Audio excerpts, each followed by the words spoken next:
The life in Palm Springs Tech Valley completely changed that summer. My award-winning, perfectly maintained garden turned into a battleground against the most powerful HOA in Florida. I'm Michael Thompson, and my confrontation started with a simple fine notification. Sarah Williams, the association's president, thought it would be easy to intimidate yet another tech entrepreneur with her rulebook.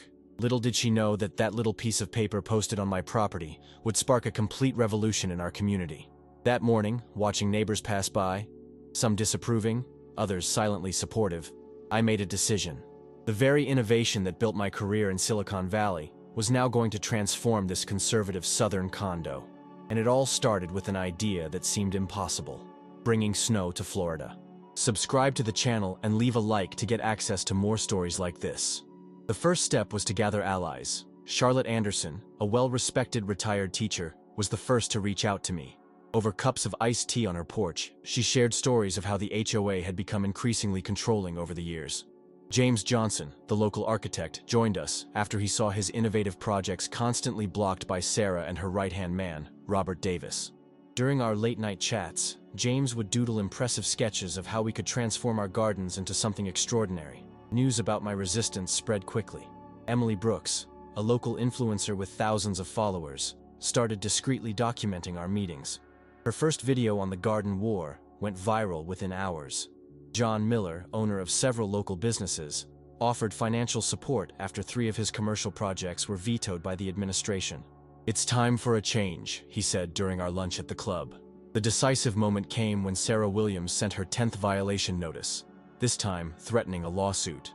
Robert Davis, always in his impeccable suit, handed me the notice personally, with a smile that mixed satisfaction and arrogance. That night, while I was revisiting my old Silicon Valley contacts, an idea began to take shape. If they wanted war, they'd get one that would transform not only our gardens, but the whole community. The snow machine would be just the beginning of a tech revolution that Palm Springs Tech Valley would never forget. The transformation began with the discreet arrival of the equipment.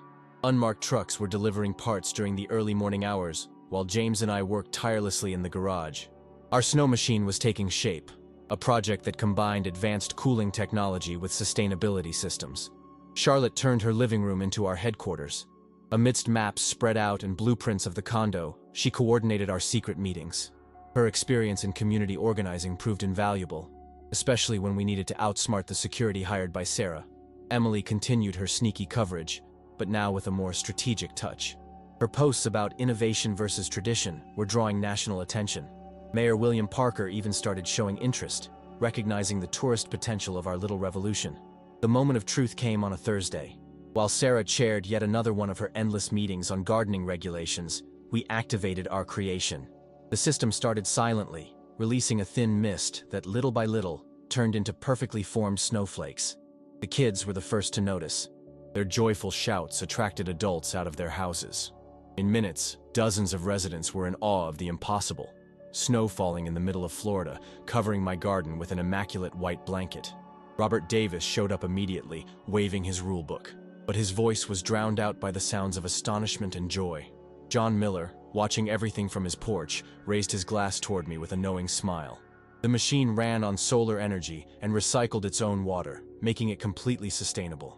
James had exceeded all expectations with the design, creating a system that not only produced snow, but maintained the ideal temperature in a controlled area without affecting the rest of the environment. Sarah Williams arrived minutes later, her face flushed with fury, a stark contrast to the white snow. But before she could launch into her speech about violations, cameras from 3 local stations were already broadcasting live, the Palm Springs miracle. Our tech revolution had just won its first decisive battle. The impact of the snow miracle was immediate. In just a few hours, our condo became the center of attention. James started receiving requests from other residents to install similar systems. Each new project incorporated improvements, turning ordinary gardens into personalized winter landscapes. Sarah tried to fight back with all the legal force available. She called an emergency HOA meeting, citing everything from energy consumption to disturbing the peace. Robert Davis prepared a stack of legal documents, but for the first time, his legal rhetoric met with organized resistance. Charlotte was one step ahead, having researched every loophole in the rulebook. During the meeting, she presented studies on the positive environmental impact and benefits for the community. Strategically, John Miller revealed data on how home values had increased since the first system was installed. Emily turned every move by the HOA into viral content. Her live streams of the meetings showcased the stark contrast between our sustainable innovation and the outdated resistance from the administration.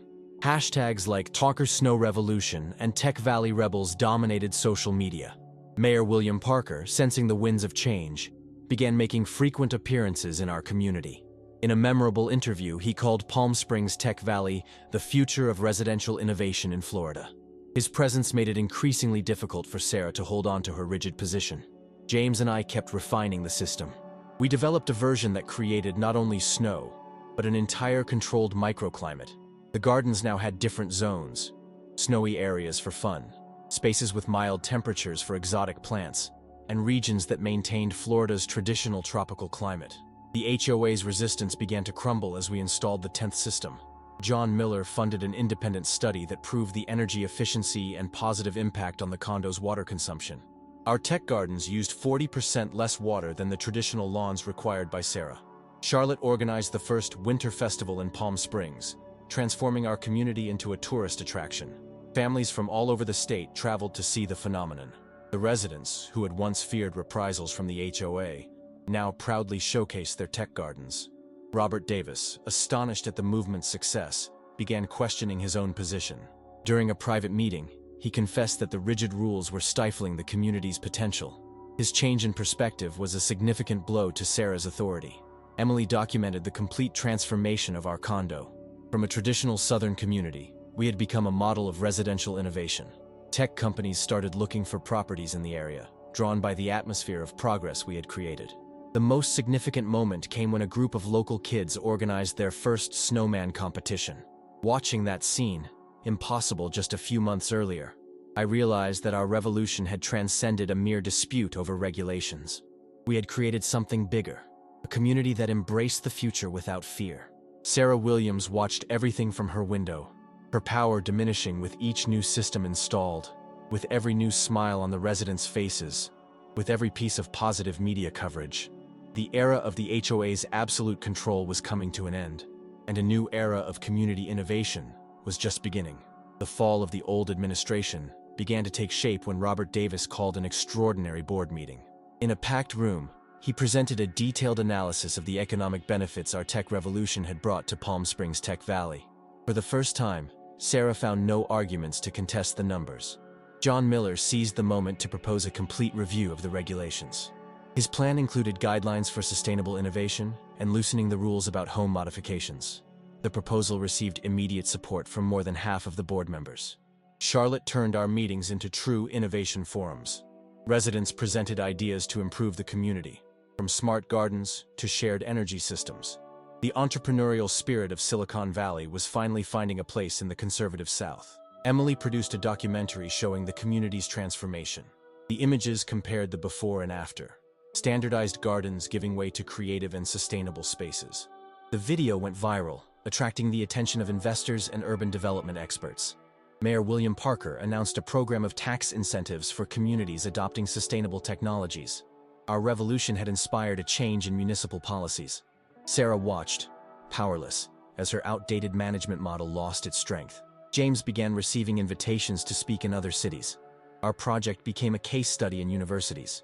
The national tech community recognized Palm Springs as a living lab of residential innovation. Major tech companies even began scouting the area for potential investments. The pressure on Sarah increased when an audit, requested by John Miller, revealed questionable HOA spending on unnecessary legal proceedings. The money used to fight us could have funded significant improvements to the condo's infrastructure. In a surprising move, Robert Davis tendered his resignation as vice president. In his speech, he admitted that he had defended outdated rules for too long. His conversion was the final blow to the old power structure. During a historic assembly, residents packed the community center. The mood was one of inevitable change. Charlotte presented a detailed plan for cultural and educational events that would transform our community into a hub of social innovation. Emily went live as Sarah, finally realizing the inevitability of change, took the stage. Her resignation speech was brief but meaningful. She admitted that resisting innovation had been a mistake and that the community deserved leadership more in tune with the future. The moment symbolized more than just an administrative change.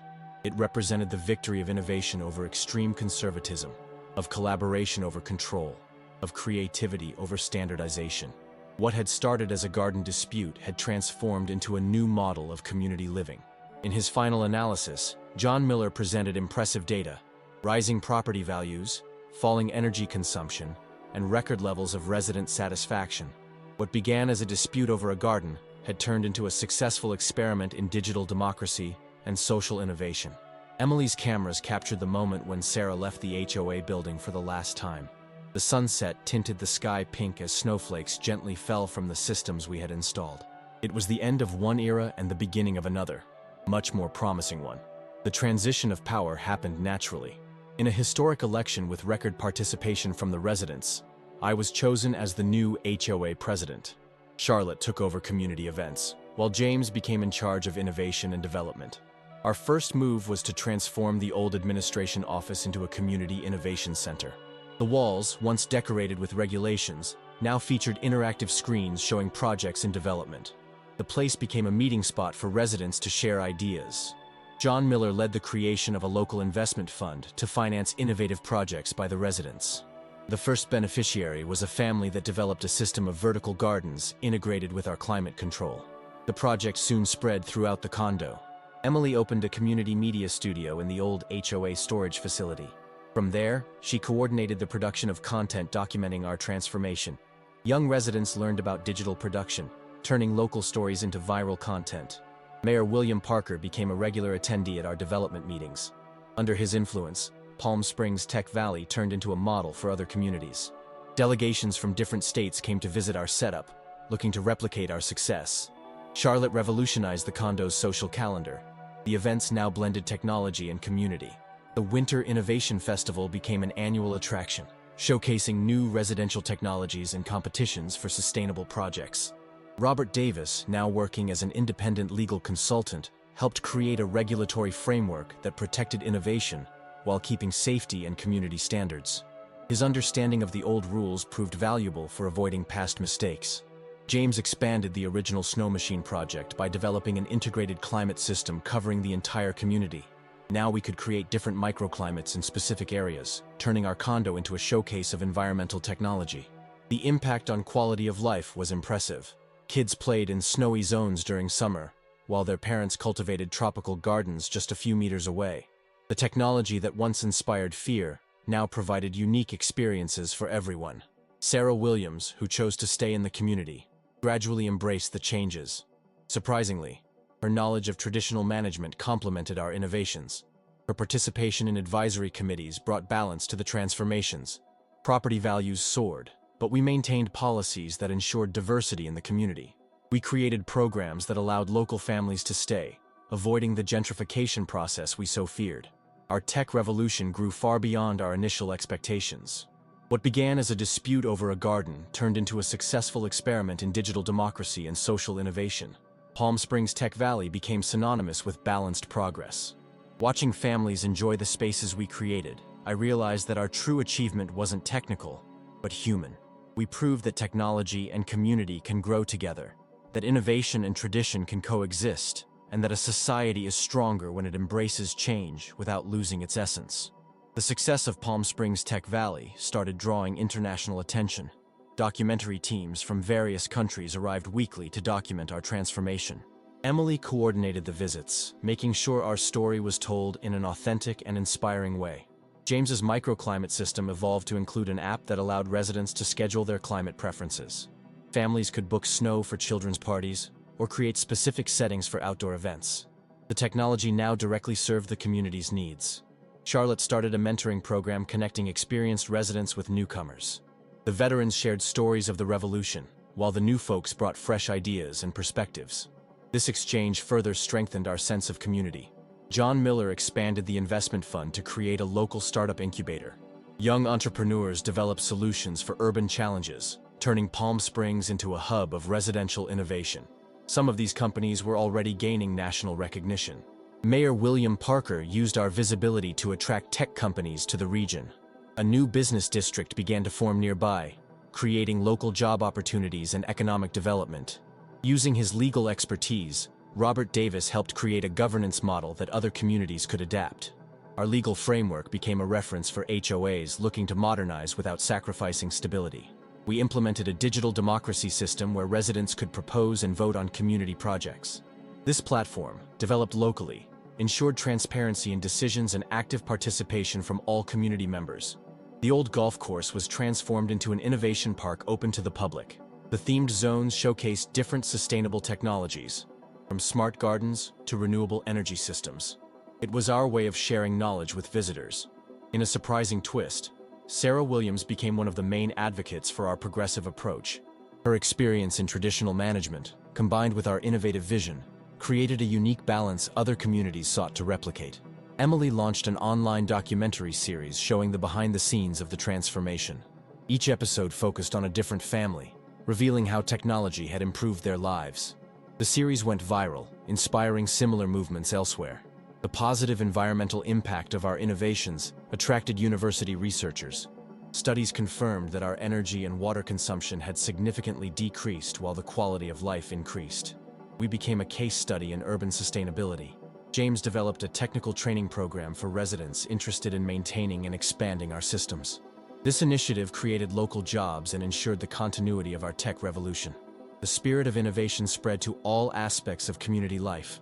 Shared gardens used hydroponic technology, the security system integrated artificial intelligence, and even our small local market implemented automated solutions.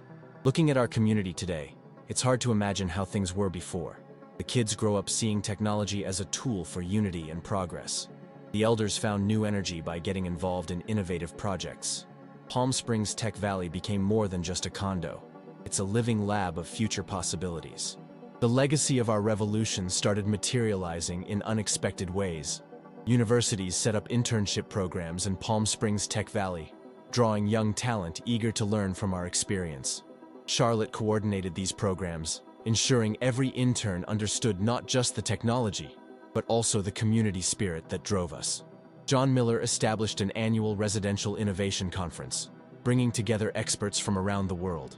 The event, held at our community center, became the main forum for discussing the future of planned communities. Emily produced a special documentary about the original families who resisted alongside us from the start. Their personal stories, marked by challenges and victories, moved millions of viewers and inspired other communities to start their own revolutions. The snow system that started our journey evolved into a smart climate network that served as a model of sustainability. James continued perfecting the project, incorporating suggestions from the residents and adapting it to ever-changing needs. Reflecting on his old position, Robert Davis published an influential article on the transformation of HOAs in the 21st century. His piece became required reading in residential management courses, marking a shift in the traditional thinking about community governance. Mayor William Parker managed to get legislation passed based on our experience, making it easier to implement innovative technologies in other communities across the region. Palm Springs Tech Valley was officially declared an innovation district, with tax benefits for sustainable projects. In a symbolic gesture, Sarah Williams planted the first tech garden on her property. Her willingness to change inspired other skeptics to embrace our vision of the future.